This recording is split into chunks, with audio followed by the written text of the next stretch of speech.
Culture is important to every member of the tribe, and we learn about our culture just by being Choctaws, just by living daily.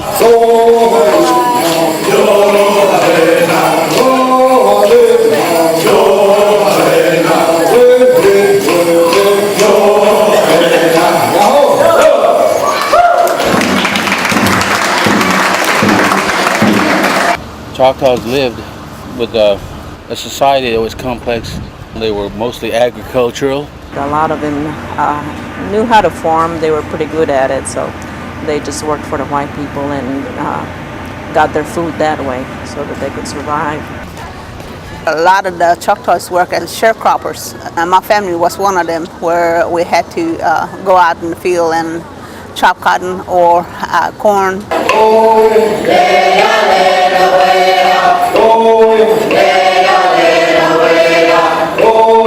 My mom got up early in the morning, about 4, cooked us a breakfast. And if we missed that breakfast, we had to do without it, because when the sun's up, they expecting us to be in the field. So a lot of time I missed my breakfast because I couldn't get up in time to do that. And we didn't have running water nor bathroom facilities at all living in that time. But we survived. And during the winter time, there's nothing else to do. My dad used to go work for somebody else, like hauling logs or whatever. That's what he used to do to keep us going through the winter. And a lot of time he would be up like 3 o'clock in the morning and hunt some rabbit or something for us to eat during the day.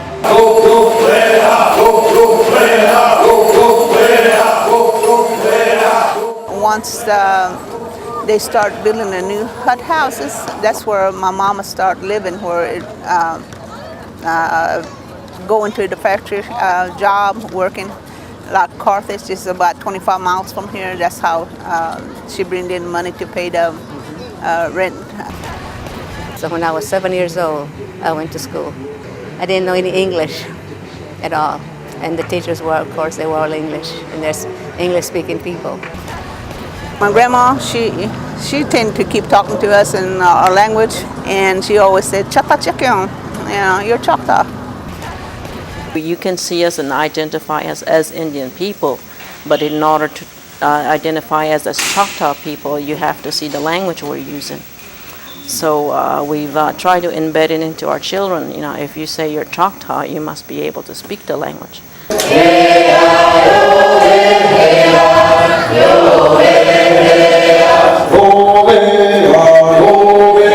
I found that other Native Americans didn't have their language, which coming back to the reservation, I can see that we were lucky to have our language.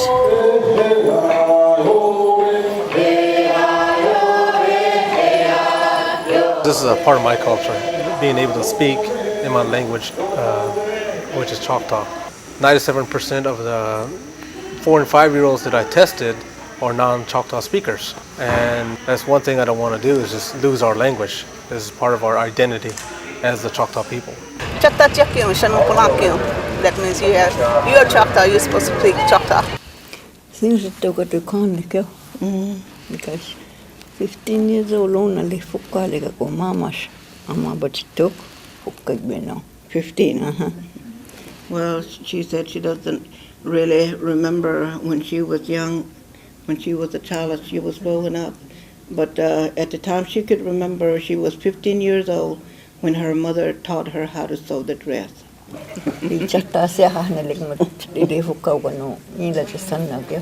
Yeah, she said the only thing she's doing that she knows that she's a Choctaw and she never wants to change from there on the dress part.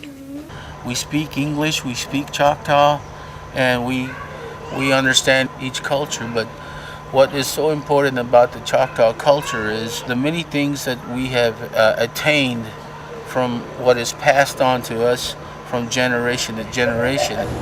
Usi sama makat pinsa tikit mi teleto ka masih kibetto kos. Ito ko tasana tahari mat anu tikipilita. Yakas anato ama mi tiksho ato. Jeff Salman ako teacher tanta mama kalalito. Hima tikhanalito.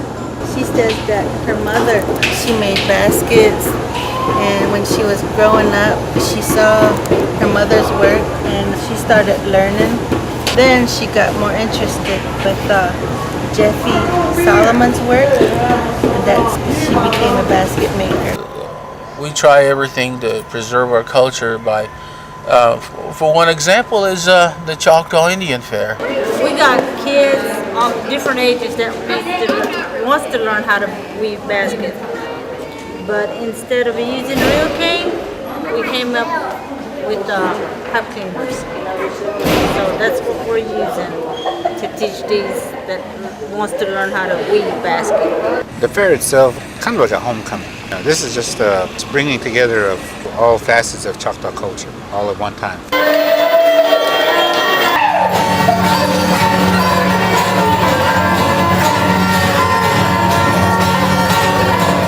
When I see my group, it make me happy, make me feel, make me proud.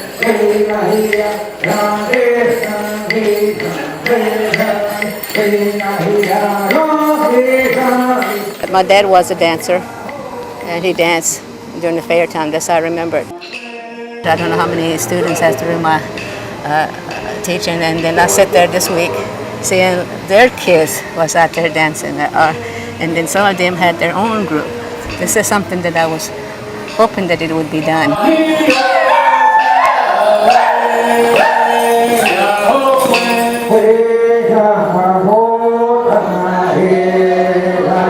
I'm proud and happy that we do have this culture to carry on and pass the traditions to our little ones. Like we have little babies. All of the groups they have little babies, and I'm proud that we could carry these on to our little ones. I started dancing when I was like probably about 5 years old. I like to say I like every one of them.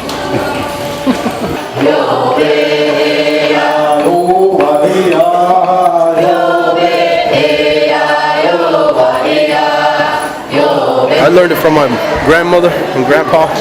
It's been in the family tradition for, I don't know, so many years. Came down to me, and I'm trying to keep it going. Teaching all the kids, everybody that wants to learn. I don't want to lose it. It's usually the fair we see more communities bringing forth their dancers and then stickball. History tells us that Choctaws has been playing this game for centuries. My dad used to refer to it as the granddaddy of all American sports. They say I developed the goalie position from the stickball because that's where I played most of my life. To start the game, the toss-up, tackling is allowed. You can bat that ball, you can scoop that ball. In the past, it was more used to settle disputes among communities. But then when you got into the fair time, 1940s, 50s, 60s, it became more of an exhibition. But now, teams are so geared up to win the championship. You see them getting ready in February. The intensity level, the competitive level is high now. I played first, and I learned, I look and see what it looked like. And then I start practicing making it. It took me a long time to make it, but I did learn it from my forefathers. And once you make this one, you strain these hand a lot, which usually take about good day, half a day for one. You know, but it's going to take time. You want to do it real good. Young people learning how to make sticks. They see it not only as a way of holding on traditions, but also financially it helps because you can always make sticks for people and charge whatever you want to charge. Arts and craft is part of the cultural tradition. the beadwork, basket mainly. Basket was known for Choctaw people for survival because when they made basket in the early days, they made an exchange for like food for survival. So basket is known for its livelihood as well as necessity, and it's part of being recognized as a Choctaw. If you look at Choctaw arts and crafts, you always see the diamonds and representative of the rattlesnakes, and the rattlesnake helped quite a bit by eating the mice and other things that would destroy the crops. My grandma used to make necklaces like these too. My mom made all kind of different beadworks. And then that in itself kind of tell us who we are besides our own language and all that. So that in a way makes us be different amongst the different tribes, even though sometimes you may see something that kind of looks similar. But doing the beadwork or basket work just makes you as a person that's carrying on the tradition, so we can pass it on to our little ones when they want to learn. I've been coming here since I was probably 3, 4, 5 years old. I'm making a medallion right now with rhinestones around it, and my grandma showed me how to make it when I was younger. You think it's something that you're going to teach other people how to do? Yeah, I'll probably teach them. Our people and our food and our traditions, our culture, our beads, our dresses, our basket, everything is just beautiful about it. The drum beat represents your heartbeat. It's about celebration of life.